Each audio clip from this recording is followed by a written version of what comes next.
রাজুকের পূর্বাচল আবাসন প্রকল্পে প্লট বরাদ্দের দুর্নীতির অভিযোগে সাবেক প্রধানমন্ত্রী শেখ হাসিনা, তার বোন শেখ রেহানা এবং British MP tulip Rizwana Siddique সহ ১৯ জনের বিরুদ্ধে গ্রেপ্তারি পরোয়ানা জারি করেছে আদালত।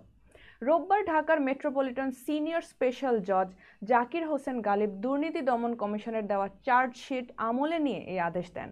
গ্রেপ্তারি পরোয়ানাভুক্ত অন্যান্য আসামিরা হলেন শেখ রেহানার ছেলে রেদওয়ান মুজিব সিদ্দিক, মেয়ে আজমিনা সিদ্দিক এবং শেখ হাসিনার মেয়ে সাইমা ওয়াজেদ পুতুল। এছাড়া মামলায় অভিযুক্তদের মধ্যে রয়েছেন গৃহায়ন ও গণপূর্ত মন্ত্রণালয় এবং রাজুকের ১৪ জন বর্তমান ও সাবেক কর্মকর্তা, সাবেক প্রতিমন্ত্রী শরীফ আহমেদ এবং সাবেক একান্ত সচিব মোহাম্মদ সালাহউদ্দিন। দুদকের সহকারী পরিচালক আমিনুল ইসলাম জানান, পূর্বাচলের ৬০ কাঠা জমির ৬টি প্লট বরাদ্দ নেওয়ার প্রমাণ মিলেছে। মামলায় অভিযোগ করা হয়, সাবেক প্রধানমন্ত্রী ও তার পরিবারের সদস্যরা সরকারে থাকার সময় নিজেদের প্রভাব খাটিয়ে প্লট বরাদ্দ নিয়েছেন, যা দুর্নীতির শামিল। এ ঘটনায় ১২, ১৩ ও ১৪ জানুয়ারি পৃথক ৮টি অভিযোগপত্র দাখিল করে দুদক।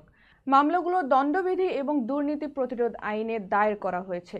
গত ৫ আগস্ট শেখ হাসিনা ভারতে আশ্রয় নেন এবং এখনও সেখানে অবস্থান করছেন।